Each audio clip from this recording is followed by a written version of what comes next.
So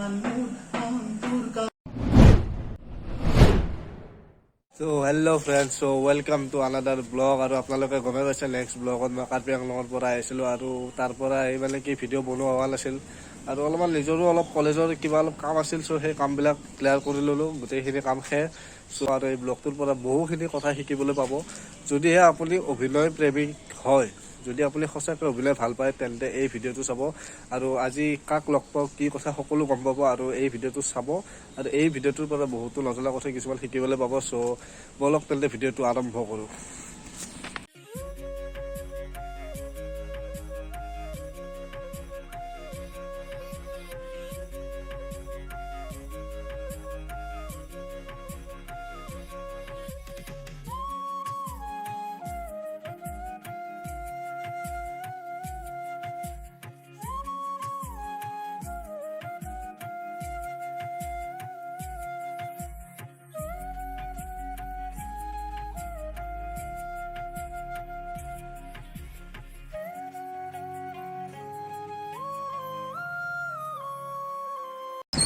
ক'ৰ পৰা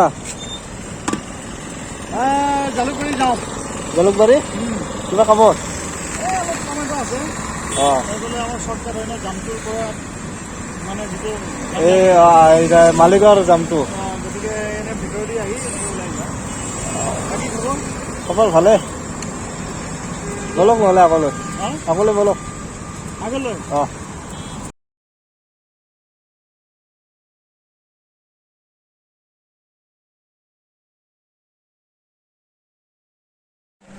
চ' guys আপোনালোকক তেতিয়া গমে পাইছে যে মই মনোজ দাক লগ পাইছিলোঁ আৰু মনোজ দা মানে কি আমাৰ অসমীয়া মানে ছবি জগতৰ এজন অভিনেতা আৰু তেখেতক মানে কি ৰাস্তাতে লগ পালোঁ আৰু লগ পাই পেলাই কিডনেপ কৰি দিলোঁ আৰু সেই কিডনেপ কৰা মানুহজন এতিয়া মোৰ লগতে আছে চ' গাইজ কিডনেপ কৰা মানুহজন মোৰ লগতে আছে এয়া এতিয়া পানী খাই আছে আৰু এয়াই হ'ল আমাৰ অসমৰ মানে জনপ্ৰিয় অভিনেতা অসমীয়া চলচ্চিত্ৰ জগতৰ মনোজ দাস। নমস্কাৰ। চ' দাদাক লগ পালোঁ আজি বহুত দিনৰ মূৰত আৰু দাদাই ভাল ভাল অভিনয় কৰে আৰু বহুতো ল'ৰা ছোৱালীৰ এটা মানে প্ৰশ্ন যে অভিনয় কেনেকৈ শিকিম ক'ৰ পৰা আৰম্ভ কৰিম আৰু এই জগতখনত যাবলৈ হ'লে কি কি কৰিব লাগে মানে বহুত প্ৰশ্ন মোৰো এটা টাইমত তেনেকুৱা হৈছে বহুতো ল'ৰা ছোৱালীৰ এনেকুৱা প্ৰশ্ন উঠে চ' বলক আজি মনোজ দাৰ পৰা জানি লওক অভিনয় কেনেকৈ কি কৰি মানে তেখেতে এনেকুৱা পৰ্যায়ত আহি পালে চ' মনোজ দা আপোনাৰ পৰিচয়টো দি দিব। পুনৰবাৰ আপোনালোক সকলোকে সেৱা জনাইছোঁ। পৰিচয় মোৰ ঘৰ শান্তিপুৰ আশ্ৰমত নামটো ইতিমধ্যে গম পালেই মনোজ দাস আৰু যিয়ে নহওক এয়া হৈছে বিবেক তেওঁ অভিনয়ৰ লগতে জড়িত কিন্তু মই আগতে পোৱা নাছিলোঁ কিন্তু এইবাৰ মই যাযাবৰ দ্য লেজেণ্ড বুলি এখন ধাৰাবাহিক দি আছে ভূপেন হাজৰিকাৰ জীৱন ভিত্তিত ৰেমনি চেনেল বুলি এখন প্ৰচলিত হৈ আছে বজাত আৰু এই ধাৰাবাহিকখনৰ জৰিয়তে মই বিবেকক লগ পালোঁ আৰু ভূপেন হাজৰিকাদেৱৰ ভাতৃ অমৰ হাজৰিকাৰ চৰিত্ৰটো ৰূপায়ণ কৰিছিল। যিয়ে নহওক মই আহিছিলোঁ আজি জালুকবাৰী কিবা এটা কামত আহোঁতে যিটো চবেই জানেই আৰু মালিগাঁও ব্ৰিজৰ কাৰণে তাত ট্ৰেফিক জামটো কেনেকুৱা চ' মই সেই 3 নম্বৰ মালিগাঁও 3 নম্বৰৰে সোমাই ওলাই এনেকৈ ভূটানগৰ হৈ হাইৱে ওলাওঁ তো আহি থাকোঁতেই মই হাইৱে উঠাৰ লগে লগে টাৰ্ণ লোৱাৰ লগে লগে লগ পালোঁ বিবেকক তেওঁ আৰু এতিয়া ক'লেই ইতিমধ্যে আপোনাক কিডনেপ কৰা বুলি নহওক এতিয়া বহু কেইবা মাহৰ পিছত লগ পালোঁ কিডনেপ বুলিও ক'ব পাৰে আপোনালোকে কামত আহিছিলোঁ ধৰি লৈ ইয়াতে বহি গৰম আহোঁ কথা পাতোঁ সেই বুলি কৈ লৈ আহিলে ময়ো আৰু বোলো ক'ত বোলে ইয়াতে ওচৰতে এখন ধাবা আছে ইয়াতে বোলে আহক দুপৰীয়া আছে কিবা এটা খাওঁ সেই বুলি বিৰিয়ানী আৰু চিকেন বিৰিয়ানী অৰ্ডাৰ দিছে এতিয়া অপেক্ষা কৰি আছোঁ ৰ'বতো লাগিবই কিছু সময় তাকে সেই পানী খাই ৰৈ আছোঁ। দাদা আপোনাক এটা কথা সুধো মানে কি আমাৰ অসমীয়া ল'ৰা ছোৱালী মানে কি আজিকালি প্ৰায়ভাগে অভিনয় শিকিব খোজে আৰু মানে অভিনয়টো মানে কেনেকৈ কি আৰম্ভ কৰিব পাৰে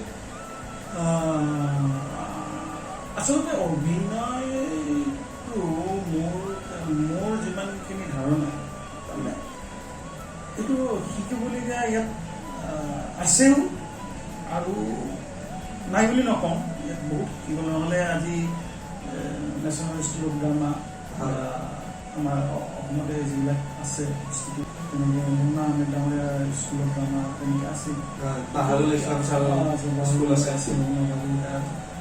তেনেকৈ আছে, শিকিবলগীয়া বহুত আছে। কিন্তু একেবাৰে জিৰত মানে অলপ ব্লাডতো থাকিব এই বয়সটো, মানে আগ্ৰহ বা মানে নিজৰ শৰীৰৰ তেজত থাকিব লাগিব পাৰিম। আৰু তাৰ পিছতহে যিখিনি শিকিবলগীয়া বস্তু সেইখিনি কোনোবা যেনেকৈ মই নামবোৰ ক'লোঁ তাত তেনেকৈ অলপ শিকিলে ভাল হয়। কিন্তু মোৰ ক্ষেত্ৰত কওঁ, মই কিন্তু শিকা নাই, মোৰ মানে স্কুলীয়া হেৰি নাই অভিনয়ৰ ক্ষেত্ৰত, কাৰণ মই খালি মোৰ এক্সপেৰিমেণ্ট মই কৰি গৈছোঁ, নাটক কৰিছোঁ, বিভিন্ন পৰিচালনাত নাটক কৰিছোঁ, আৰু চখটো আছে, হেঁপাহটো আছে, আৰু যিটো কৰোঁ একগ্ৰতাৰে কৰোঁ, মনোযোগেৰে কৰোঁ, যিখিনি শিকাই খুব ভালদৰে শিকি লওঁ, যেনেকৈ শিকাই বোলে এইটো এনেকৈ কৰা, এইটো কৰা, এইটো আচলতে তেনেকুৱা ধৰণৰ মানুহো লগ পাব লাগিব, তেনেকুৱা ধৰণৰ পৰিচালক শিকি গৈছোঁ, শিকি আছোঁ এতিয়াও আৰু কৰি গৈ আছোঁ। তাৰমানে শিকাটো শেষ নহয়, গোটেইখিনি আহৰণ কৰিব পাৰিলেহে ভাল সফল ব্যক্তি হ'ব পাৰে, অভিনেতাই হওক বা ছিংগাৰেই হওক। নিজৰ লাইফটোত মানে কি অভিনয় কৰি পেলাই তেনেকৈ ৰাইজক মনোৰঞ্জন কৰি আছে, তথাপি শিক্ষা কেতিয়াও শেষ নাই। আৰু দাদা আপোনাক এটা কথা সুধো যে আপুনি যে এই লাইনটোত আহিলে, মানে অভিনয় জগতখনত যে আহিলে, মানে কেনেকৈ কি হিচাপত আহিলে? আপুনি যদি কৈ দিয়ে ৰাইজক, ৰাইজে বেছি ভাল পাব, কাৰণ জানেতো আজিকালি সকলোৰে মানে অভিনয়ৰ প্ৰতি আগ্ৰহ। আচ্ছা, তাৰমানে মই অভিনয় আৰম্ভ কৰিলোঁ স্কুলত এখন পঢ়িছিলোঁ, ক্লাছ 5 মানত আছিলোঁ। তেতিয়া এই স্কুলীয়া এই যে অনুষ্ঠানবিলাক পাতে, শিক্ষক দিৱস, শিল্পী দিৱসে হওক, তেতিয়া মানে স্কুলৰ পঢ়া শুনাৰ ক্ষেত্ৰত এইবিলাক আগতে ওলাই যাব নিদিছিল, কি কৰিবি এক্টিং কৰি নিজৰ লাইফটো ভাল পঢ়া শুনা হয়, গতিকে সেই বস্তুটোৰ কাৰণে আমি ওলাই যাব পঢ়াও নাছিল। তাৰপিছত কলেজ পাওঁতে আৰু অলপ এটা হেৰি হয়তো আৰু ইমান ঘৰত নকয় আৰু নাটক কৈছে কলেজ এনেই নাটক কৰিলোঁ। তাৰপিছত পাণ্ডু কলেজত আছিলোঁ, হাই ছেকেণ্ডেৰী তাতে নাটক কৰিছোঁ। তাৰপিছত আহিলোঁ ডিগ্ৰীত মই প্ৰাইভেট এডমিশ্যন ল'লোঁ। আৰু এতিয়া মই ক'ব গ'লে যে মোৰ অভিনয় মঞ্চত মানে এজন মঞ্চত সুযোগ দিয়া ব্যক্তিজনে হৈছে অভিনয় কৰিবলৈ, এইজন হৈছে এতিয়া চিপাঝাৰ সমষ্টিৰ বিধায়ক ডক্টৰ পৰমানন্দ ৰাজবংশী ছাৰ। তেখেতৰ নাম ল'বই লাগিব, তেখেতক মই এতিয়া গুৰু বুলি ক'ব লাগিব, কাৰণ তেওঁৱে প্ৰথমে মোক সুযোগ দিছিলে জিলা পুথিভঁৰাল হওক, ৰবীন্দ্ৰ ভৱন হওক, ফুল এক্ট প্লে কৰাৰ কাৰণে। আৰু সেই সুযোগটো পালোঁ এইকাৰণেই মই প্ৰাগজ্যোতিষ কলেজত যেতিয়া ডিগ্ৰীত এডমিশ্যন ল'লোঁ, ছাৰ তেতিয়া এছএমএছ ডিপাৰ্টমেণ্টৰ হেড আছিল। এতিয়াও তেনেকৈ কৰি গৈ আছোঁ, আৰু যিমান দিনলৈ বাৰু কৰি চাইছোঁ। তো সেইটোৱে গাইজ, মানে কি মানে তেনেকুৱা অভিনেতা এজন মানে কি বুলি ক'ম আৰু, মানে একো সোধাই নাই, তেখেতে নিজে নিজে কৈ আছে যিমানখিনি মানে অভিজ্ঞতা আছে, যিমানখিনি আজিলৈ শিক্ষা, কাৰণ শিক্ষা কেতিয়াও শেষ নহয়, শিক্ষা আপুনি মৰা পৰ্যন্তলৈ শিক্ষা থাকিব। কাৰণ গতিকে যিহেতু দাদাই ইমানখিনি লৈ শিকি পেলাই কৰি পেলাই, আৰু মানে কি এই লাইনটোত মানে কি বহুত কষ্ট, আপুনি ইজনৰ পিজনৰ সিজন মানুহ লগ পাবই, মানে ইজনৰ পিছতে সিজন, ক'ত কেতিয়া আপুনি ক'ত শ্বুটিঙৰ কাৰণে ক'ত যাব লাগে, বা কি নাটকখনৰ পিছত কি নাটক কৰিব আপুনি, মানে এইটো কোনেও ক'ব নোৱাৰে। চ' এই লাইনটোত বহুত কষ্ট। স্কুল আছে, চ' আপোনালোকে তাতে প্ৰশিক্ষণ লওক, আৰু যদি অভিনয় শিকিব বিচাৰে দেন ভাল লাগিব, আৰু অসমীয়া অভিনেতা হিচাপে এজন নিজকে মানে যাতে চিনাকি দিবলৈ প্ৰস্তুতি চলায়। চ' দাদা, আপুনি বাৰু সেইটো অভিনয়টো যে কৰে, সেইটো বাৰু পেচা হিচাপত কৰে, আৰু মানে কি অফ টাইমত আপুনি কেনেকুৱা কি কৰি ভাল পায়, বা অভিনয়ৰ উপৰিও আপুনি বেলেগ কিবা কৰি ভাল পায় নেকি? সেইটো বহুত ডাঙৰ কথা। অভিনয়টো মোৰ পেচাও চখো, কিন্তু যি ডেটত তাৰমানে অভিনয়টো যদি অইন কিবা কাম নাথাকে নহয় তোমাৰ কিবা ইনকাম চ'ৰ্চ যদি বেলেগ নাই অভিনয়টো আজিৰ ডেটত অসমত পেচা হিচাপে লোৱাটো অলপ কঠিন কাৰণ যে অভিনয় কৰিয়ে ঘৰ চলাম খাম ফেমিলি ৰাখিম সেইটো অলপ জটিল হৈ পৰিছে আমাৰ অসমৰ ক্ষেত্ৰত কৈছোঁ বাহিৰত একো কথা কোৱা নাই আৰু অভিনয়টো সেইকাৰণে মই এতিয়া নকওঁ যে মোৰ পেচা কাৰণ কিবা এটা কষ্ট কৰিলে কিবা এটা পাম সেইটো বেলেগ কথা বুলি মই নকওঁ কাৰণ কিয় কিবা এটা কৰোঁ কিবা এটা পাওঁ কিন্তু সেই পইচা কিবা যি পাওঁ সেইটো মানে অসমৰ আমাৰ ইয়াৰে ক্ষেত্ৰত মানে চলিবলৈ কঠিন হয় গতিকে কিবা এটা লাগিব এইটো চাইড কৰিহে ৰাখিব মানে ছেকেণ্ড অপশ্যন এটা লাগে মানে অভিনয় কৰিলে নহ'ব তাৰ উপৰিও ছেকেণ্ড অপশ্যন এটা লাগে ছেকেণ্ড অপশ্যন মেইন ছেকেণ্ড মাহিটোহে প্ৰথম ধৰিব লাগে অভিনয়টোহে ছেকেণ্ডত থ'ব যিয়ে হওক মানে অভিনয় দাদাই কৰি ভাল পায় ভাল পোৱাৰ কাৰণে সেইটো কৰে এটা বেলেগ আৰু হাতত আপুনি ছেকেণ্ড অপশ্যন এটা ৰখাটো সেইটো এটা বেলেগ তাৰমানে হয় চাকৰি কিবা এটা লাগিব নাইবা বিজনেছ কিবা লাগিব মানে মান্থলি উপাৰ্জনৰ এটা আহিলা লাগে অভিনয়টো চব কৰি ভাল পাওঁ চ' গাইজ আৰু দাদাই অভিনয়ৰ বাহিৰে আৰু বেলেগ কিবা কৰি ভাল পায় আৰু সেই বেলেগটো হ'ল তেখেতে গান গাই ভাল পায় তেখেতে যেতিয়াই মানে অফ টাইমত হওক বা কেতিয়াবা ফ্ৰী থাকিলে তেতিয়া তেখেতে গান গাই ভাল পায় আৰু তেখেতৰ গান আমি শুনিম আৰু তাৰ লগতে আমাৰ এইফালে আহি পালে বিৰিয়ানী ঠাণ্ডা হ'ব ভালে আহি পালে চ' তাৰপিছত আমি এইটো বাৰু গ্ৰহণ কৰিম তাৰে আগতে দাদাৰ গানটো এবাৰ শুনি লওঁ ৰিজিত দত্তৰ এটি খুব জনপ্ৰিয় গীত বিহুৰীয়া গীত সকলোৱে ভাল পায় আৰু আমি সেই সময়ত সৰু থাকোঁতে বিভিন্ন অঞ্চলত এইবিলাক গীত শুনিছিলোঁ অলপ গুণগুণাই দিছোঁ মাই জানো সমে সমাই মাই জানো সমে সমাই মন ফুলনি তাজি বহাগে দুলনি লগা এতিয়া আধা গাই থলোঁ পিছত আৰু কেতিয়াবা গাম গৰমত একেবাৰে ঘামি বিৰাট গৰম দিছে দাদা এইটো কিডনেপ কৰি য'ত লৈ আহিলে যিটো ৰুমত সোমাই দিলে ব্ৰইলাৰ মুৰ্গী যে থৈ দিয়ে অলপ তেনেকুৱা যেনে লাইট জ্বলাই এতিয়া আমি আৰু ব্ৰইলাৰ নহয় কয়লাৰ সেইকাৰণে এনেকুৱা হৈ গৈছে গৰমৰ দিনততো গৰম লাগিবই ঠাণ্ডাৰ দিনত ঠাণ্ডা লাগিবই তো এনে ধেমালি কৰিলোঁ যিয়ে নহওক গান হওক অভিনয় হওক এই দুইটা বস্তুতেই গান গালেও অভিনয়টো অলপ জানিব লাগে যিবিলাক ছিংগাৰ হয় যিবিলাক গায়ক গায়িকা আছে তেওঁলোকৰ ব্লাডত অভিনয় সেইটো থাকিব লাগে কাৰণ তেতিয়া যিকোনো গীত এটি গালে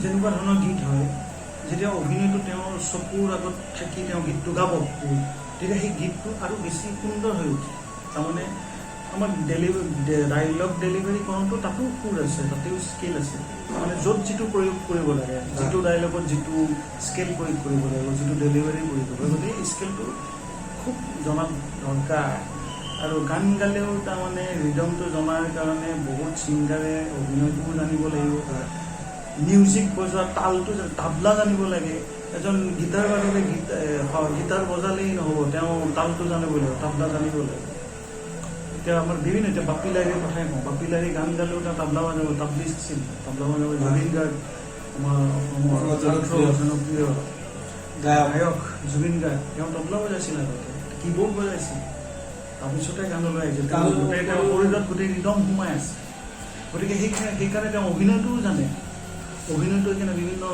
তেওঁ যিখিনি ছবি কৰিলে নিজে গতিকে তেওঁ তাত অভিনয়টো যিমানখিনি কৰিছে ফুটি উঠিছে গতিকে সেইকাৰণে মই কৈছোঁ যে যিকোনো গানেই হওক বা অভিনয়েই হওক দুইটা বস্তু অলপ থাকিলে সেই বস্তুটো আৰু খুব ধুনীয়াকৈ ফুটি উঠে শেষত আটাইকে এতিয়াই অনুৰোধ জনাইছোঁ ইতিমধ্যেতো মই ক'লোৱে তেখেত হৈছে বিবেক উদীয়মান অভিনেতা অভিনয় কৰি ভাল পায় এতিয়া তেওঁ নতুনকৈ ইউটিউবত এটা তেওঁ নিজে বিবেক ব্লগ বুলি এটা তেওঁ আৰম্ভ কৰিছে।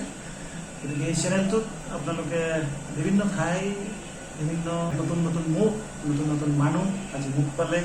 ঠিক আগতেও তেনেকৈ বহুতক তেওঁ আপোনালোকৰ আগত উপস্থাপন গতিকে কৰিব। গতিকে এনেকৈ আপোনালোকে এই বিবেক ব্লগত আপোনালোকে দেখা পাই থাকে বিভিন্ন ঠাই, নতুন নতুন ঠাই তেওঁ গৈ আছে। আৰু অনুষ্ঠানটো চাই আপোনালোকে কেনে পালে ছাবস্ক্ৰাইব কৰিব, কমেণ্ট কৰিব, লাইক কৰিব, আশীৰ্বাদ কৰিব যাতে ভৱিষ্যতলৈ আৰু আগুৱাই যাব পাৰে।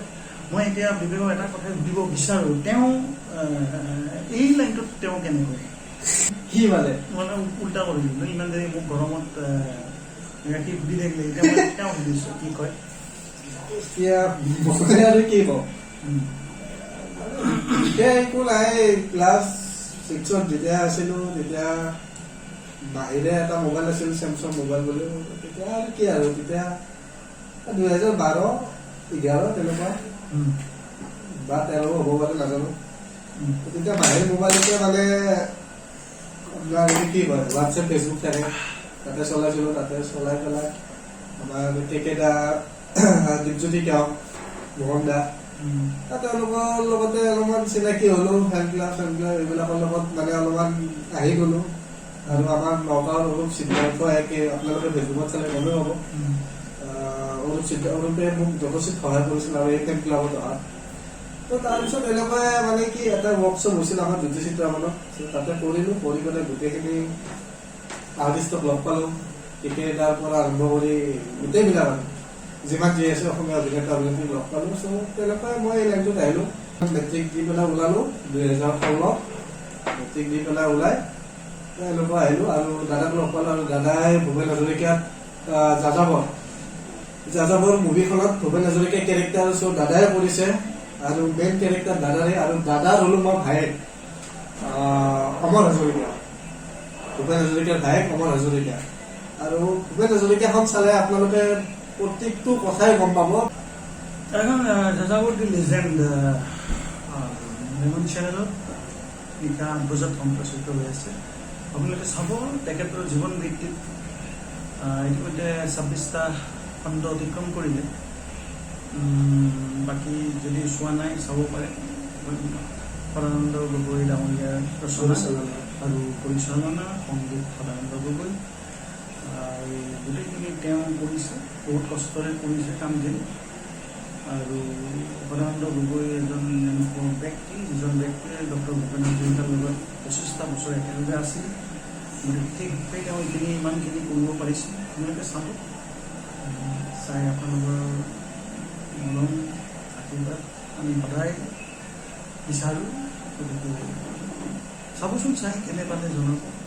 চ' গাইজ, যদি ভিডিঅ'টো চাই ভাল পালে লাইক, কমেণ্ট, শ্বেয়াৰ গোটেইখিনি কৰি দিব আৰু কাষত থকা বেল আইকনটো দবাই দিব। আৰু এনেকুৱা নতুন নতুন ব্লগ আহি আছে আৰু ৰিচেণ্টলি মোৰ এটা ট্ৰিপ হ'বলৈ গৈ আছে। আৰু সেই ট্ৰিপটো ক'ত হয় সেইটো মই এতিয়া নকওঁ, সেইটো গম পাব। আৰু মোৰ গোটেইখিনি প্ৰিপেয়াৰিং চলি আছে। চ' আপোনালোকে চাই থাকিব আৰু এনেকুৱা ধুনীয়া ধুনীয়া ব্লগ আহি থাকিব। আজি লগ পালোঁ মনোজ কুমাৰ দাস। চ' দাদাক লগ পালোঁ, ভাল লাগিল। আৰু দাদাই ক'লে যে এখন ধাৰাবাহিক আমি দুয়োজনে মিলি পেলাই কৰিছিলোঁ আৰু সেইখনৰ পৰিচালনা কৰিছিল আমাৰ সদানন্দ গগৈ ছাৰ। চ' ছাৰকো ধন্যবাদ জনাইছোঁ এই ধুনীয়া ধাৰাবাহিকখনত মোক সুযোগ দিয়াৰ বাবে। চ' ছাৰলৈ মোৰ নমস্কাৰ থাকিল। আৰু এনেকৈ নতুন নতুন ব্লগ আহি থাকিব, আপোনালোকে চাই থাকিব। আৰু যদি চেনেলটো এতিয়ালৈ ছাবস্ক্ৰাইব কৰা নাই তেন্তে ছাবস্ক্ৰাইব কৰি দিব। আজিলৈ ইয়াতে ভিডিঅ'টো সমাপ্ত কৰিছোঁ। Bye bye.